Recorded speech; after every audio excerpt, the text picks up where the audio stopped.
31 ans, je suis dans le bâtiment. Je suis vegan depuis 1 an et demi, 2 ans. 2 ans. Et moi je m'appelle Déborah, j'ai 28 ans bientôt. Je suis végane depuis 7 ans maintenant et j'ai été végétarienne à mes 12 ans et je suis sans emploi. Notre famille, on a un border collie de 9 ans qui s'appelle Joker qui est végane depuis 2 ans et Dakota, le petit chat qui s'est emballé, qu'on a récupéré à la SPA il y a 1 an et demi et qui est végane depuis, elle a 2 ans. Donc tout le monde est vegan à la maison parce que on considère que les animaux n'ont pas besoin d'être tués pour nourrir nos propres animaux et vu qu'il y a des alternatives qui sont tout à fait viables pour les animaux, même si on ne renie pas que le chien est omnivore, que le chat est un carnivore strict. Alors on sait qu'il y a des alternatives qui existent et qui sont tout à fait viables, donc on a décidé de suivre cette voie-là pour les animaux.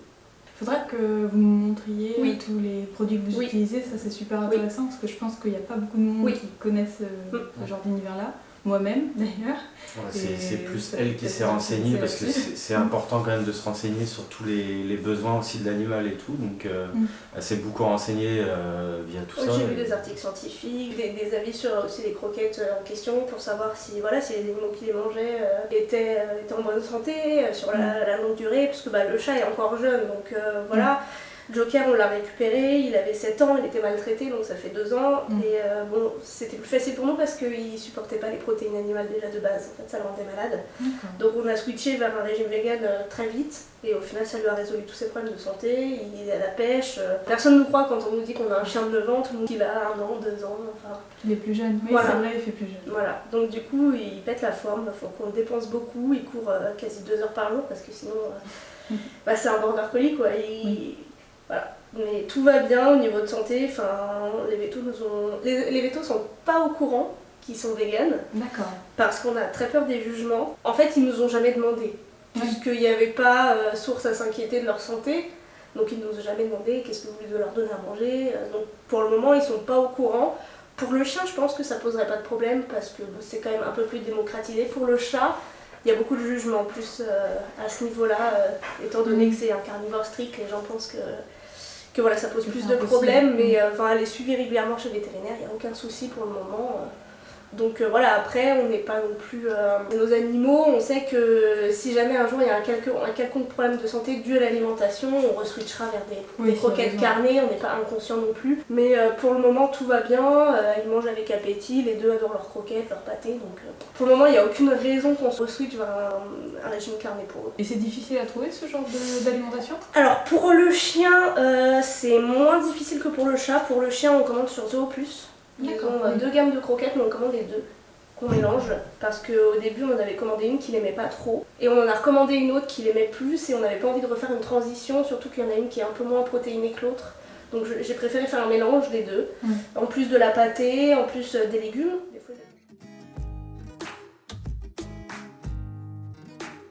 Donc là il y a 2 types qui sont mélangés, les triangles ce sont les Yara et ça c'est les Jiffy.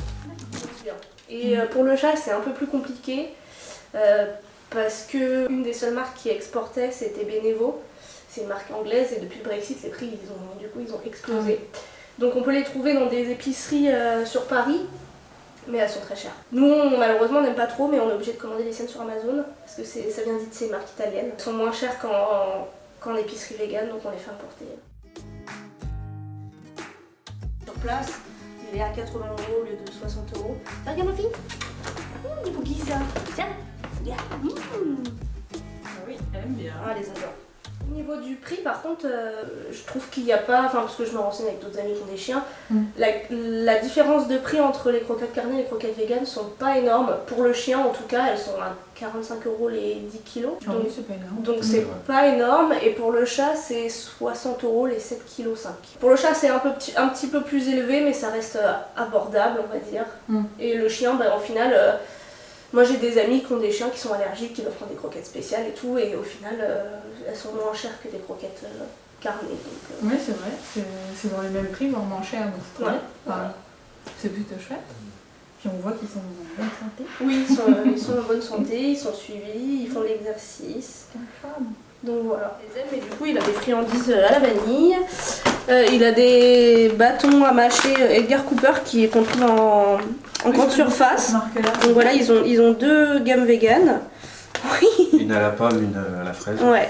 C'est top. Voilà, et au niveau de la pâtée... C'est plus pour laver les dents aussi. Oui, au niveau de la laine, tout ça. Et au niveau de la pâtée, du coup, on a celle-là qui est sortie sur Zooplus il n'y a pas longtemps, que Joker adore mais que Dakota n'aime pas. Et Dakota, du coup, elle a la Benevo qui est pour chien et chat. Voilà, donc c'est sous cette forme-là. C'est vrai que ça peut être peut-être Dakota. Ça peut être un peu sec, donc parfois on peut rajouter de l'eau, mais je sais qu'elle l'aime comme ça. Donc... Ah, elle adore ça. Et vous pouvez me raconter un petit peu votre parcours à vous deux, comment ça s'est passé pour en arriver jusque-là, jusqu'au véganisme. J'ai arrêté de consommer de la viande à 12 ans. Je suis tombée sur une vidéo d'abattoir qui m'a complètement dégoûtée. Et j'ai toujours eu un rapport aux animaux très fusionnel. Mon grand rêve, c'était de devenir vétérinaire. Malheureusement, j'ai été diagnostiquée d'une maladie auto-immune incurable et du coup, en fait, ça m'a empêché de continuer mes études, ça m'a empêché de travailler. Et puis j'ai arrêté le poisson un petit peu plus tard et puisque à l'époque j'étais trop jeune, je me rendais compte de ce que représentait la chair animale, mais je me rendais pas compte tous les autres produits animaux issus de l'animal, tout ce que ça représente, ce que ça engendre. Du jour au lendemain, j'ai dit j'arrête tout, du vegan. J'aimerais pouvoir faire de l'activisme. L'activisme, malheureusement, ma santé m'en empêche. Donc je fais de l'activisme entre guillemets sur les réseaux sociaux, auprès de ma famille, auprès de mes amis, auprès de... Déjà très bien. Donc, quand j'ai rencontré Brian il y a 2 ans, il n'était pas du tout vegan. Donc il vous racontera après, mais voilà, j'ai un impact, on va dire, modéré sur mon entourage. Ça a marché avec moi, donc voilà. Ça marchait avec lui, ça marchait avec ma mère, ça marchait avec certains de mes amis qui ont complètement stoppé leur consommation de viande, de poisson. Voilà, même moi si j'en veux toujours plus, parce que pour moi je voudrais que tout le monde soit vegan, c'est tellement... en fait c'est le combat de ma vie, vraiment, c'est tout tourne autour de ça. C'est compliqué quand on a dans notre entourage proche des gens qui ne comprennent pas ou qui ne partagent pas. C'est depuis que je l'ai rencontrée, donc ça va faire 2 ans. Elle m'a dit voilà, moi je suis vegan. Je lui disais moi il est hors de question que je devienne vegan. J'étais un bon gros carnivore cliché qui adore la viande, qui mange que ça. Au fur et à mesure du temps, je me suis intéressé quand même un petit peu. Vu que j'ai des petits problèmes d'intestin, etc., de digestion, renseigné via des documentaires sur Netflix, etc. Je lui ai montré tous les documentaires de base, Conspiracy, tout ça. Niveau santé, c'était quand même vachement important pour le corps. Donc du coup, je me suis dit, je vais peut-être tester 2-3 semaines histoire de voir si je vais bien au niveau des intestins, tout ça. Au final, j'ai vu que j'allais mieux. Donc du coup, je me suis dit, je vais continuer. Et je suis quand même aussi très porté aussi sur le climat. Être vegan, c'était un énorme impact, qu'on jouait beaucoup pour le climat, donc ça m'a vraiment bien décidé. C'est vrai que l'écologie souvent va avec le véganisme. Voilà, et si je l'aurais pas rencontré, je me serais jamais vraiment intéressé au sujet, etc. Vu que moi, la viande, j'étais éduqué comme ça. Chaque repas, j'avais un morceau de viande. Et puis, après, il faut casser les habitudes, il faut casser l'éducation avec la viande et tout. Ça a été un peu plus facile, je pense, aussi pour toi, puisque t'as rencontré... Enfin, j'étais déjà dans le véganisme depuis plusieurs années, donc au niveau des recettes, au niveau de ce qu'on pouvait acheter en magasin ou pas. Il y avait quand même aussi beaucoup de substituts, de hachés, tout ça. Je me rappellerai toujours, le premier plat qu'elle m'a fait, c'était des lasagnes.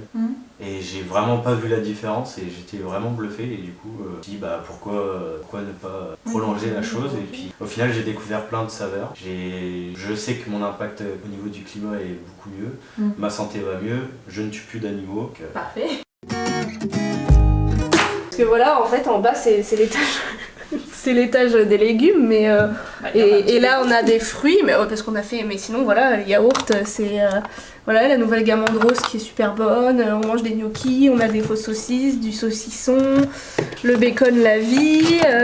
Il est très bon ce bacon. Ouais, il est pas mal. Mais j'ai une petite préférence pour le Next. Pour moi, celui-là, c'est le meilleur qu'il y a sur le marché, je trouve.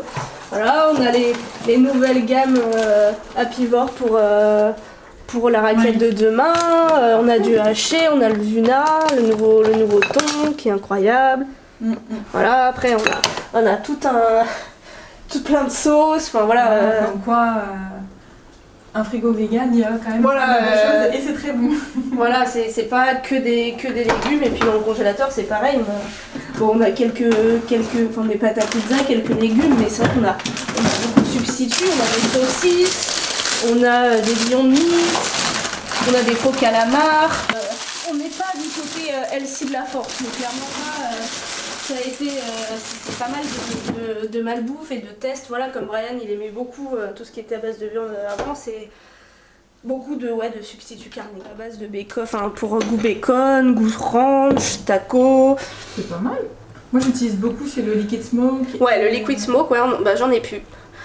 Voilà, nous ce qu'on utilise, on est adepte, c'est le paprika fumé. Ah oui. Ça on en met partout. Ça, j'en ai aussi à la maison. Paprika fumé, ail en poudre. Voilà, le sel Kalanama, voilà. Ça c'est super. C'est l'essentiel des véganes, des algues, des paillettes d'algues pour faire des marinades à base de pour avoir le goût de poisson.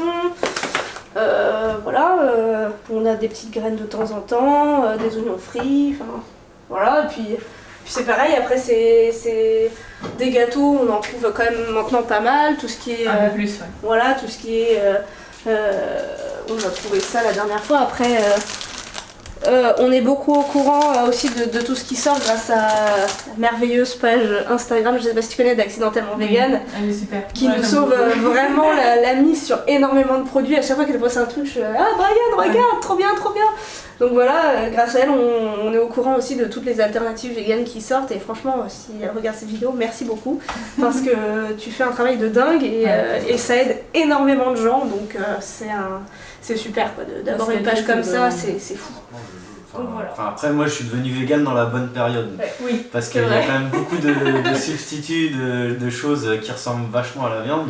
Et moi je sais que je peux pas me passer de substituts, de nuggets, de steaks, de choses et d'autres. Mais j'ai été éduqué comme ça. J'aimais la viande, donc il faut que je retrouve quand même quelque chose qui ressemble à la viande. Voilà. Mais au moins je ne tue pas d'animaux et j'ai quand même quelque chose qui ressemble énormément. Et avec les technologies d'aujourd'hui, c'est dingue ce qu'on arrive à faire au niveau de la nourriture. Donc, quand je suis devenue vegan, les substituts c'était pas trop ça quoi. C'était le steak de soja. Céréales bio, le truc pas très bon soja sun. Exactement. Les tout premiers fromages chez Un Monde Vegan aux champignons. Enfin voilà, c'était pas maintenant quand je vois qu'on peut aller à Carrefour et voilà trouver des lardons, trouver du fromage. Mais je pense que ça jouera aussi sur le fait d'éveiller les consciences. Même si malheureusement il y a certains, on va dire, substituts qui font partie des lobbies et ce genre de choses, ça va quand même leur ouvrir l'esprit. Ouais, mais après il y aura enfin pour moi, pour ma part, je vois de plus en plus de demandes, enfin c'est mon impression, après je sais pas si c'est réellement le cas. Ils prendront peut-être conscience aussi que la viande, va falloir le mettre de côté puis plus s'ouvrir au monde végétal quoi. Bah, si les lobbies déjà ont peur d'appeler du lait de soja du lait, je pense quand ça. même que c'est ça. Il y a quelque chose. Oui. Exactement. Clairement oui. C'est complètement débile d'ailleurs. Oui, je trouve aussi. C'est tout, on boira des boissons. Des boissons de soja et des boissons d'amande. Comment vous imaginez que les véganes sont vus et si ça vous impacte du coup? J'imagine que toi. Et c'est vrai que dans les médias, on a une image complètement erronée de ce qu'est le véganisme, de ce qu'est l'antispécisme. Ils prennent tous les mauvais côtés, ils nous montrent ce qui se passe, les boucheries qui sont cassées, tout ce genre de trucs. Et dans la tête des gens, enfin moi quand je rencontre des gens et que je leur dis que je suis végane, c'est ah vous êtes des extrémistes, c'est vous qui cassez les boucheries, vous mangez des cailloux. Enfin en fait je trouve que les esprits sont pas assez éveillés à ce niveau-là. Et je pense que les médias y contribuent énormément puisque de toute façon, lobby de la viande, lobby des produits laitiers, médias, ça va de pair. À moins d'avoir un média indépendant, c'est compliqué de vanter les mérites de ce mode de vie qui franchement fait des miracles sur tout, qui est hyper respectueux de tout. Justement d'un média, il faudrait vraiment un média qui prenne le temps d'expliquer que c'est pas une mauvaise chose de devenir vegan, etc. C'est pas non plus un truc, attention, c'est des extrémistes, c'est des sectes, c'est des sectes, des machins, parce que ça a été quand même prouvé scientifiquement avec des chiffres, etc. Comme quoi c'était beaucoup plus, enfin c'est mieux pour la planète, c'est mieux pour la santé, c'est mieux pour les animaux. C'est mieux pour tout, donc moi je suis plus dans l'éducation. Il faudra éduquer, prendre le temps. Après c'est vrai que le temps on en a plus vraiment avec le climat. Mais... Moi je suis d'accord, de toute façon il n'y a pas d'autre solution, c'est ce que je fais avec mes proches. Le jour d'aujourd'hui, tu peux pas dire bon allez il faut passer vegan et puis non, voilà. Je sais que ça marche faut pas, quand même prendre le temps d'expliquer les choses, etc. Il faut prendre une autre éducation. C'est ce que j'ai fait avec toi au final. Mais... J'ai pris le temps de te montrer des documentaires, je sais très bien, pour moi il faudrait l'abolition maintenant, mais c'est pas possible. Enfin, dans le monde dans lequel on vit, même ça serait utopique de pouvoir arriver à l'abolition du jour au lendemain, je sais que ça se fera petit à petit. Et c'est dur parce que petit à petit, mais plus les minutes passent, plus il y a des animaux qui meurent en fait. Donc On sait qu'il faut éveiller les consciences, qu'il faut montrer aux gens que c'est viable, que c'est possible, mais en même temps c'est difficile parce qu'on sait que tout ce qui se passe derrière en attendant, quoi. On sait que toutes les secondes il y a 30 animaux qui meurent dans les abattoirs français. On peut pas se couper non plus du monde, mais on fait ce qu'on peut le plus possible au quotidien pour essayer d'améliorer un peu le monde et d'être en accord avec nos convictions. Nous, on a bonne conscience. Voilà, on peut se regarder dans le miroir. On estime que ce qu'on fait est correct et on peut se regarder dans la glace. Voilà. C'est déjà le plus important. Ça peut être le mot de la fin d'ailleurs. Merci m'avoir laissé me poser toutes ces questions. Avec plaisir. Parce que je pense qu'on aura de quoi faire une bonne vidéo avec ça. Et j'espère assez vue et normalement elle sera bien reçue. Je m'inquiète pas trop. Je suis pas une grande chaîne YouTube, mais bon, je suis bientôt 1000 abonnés. Oui, tu fais découvrir quand même. Voilà, ça a un impact sur les gens. C'est déjà pas mal. Je me dis que s'il y a 1000 personnes qui ont vu la vidéo, ça fera un petit impact et puis peut-être qu'il y a des gens qui mangent encore de la viande et pourront envie d'arrêter et pour tester, ça serait super. Bon bah je vous dis à la prochaine alors. Merci. Au revoir à tous. Au revoir.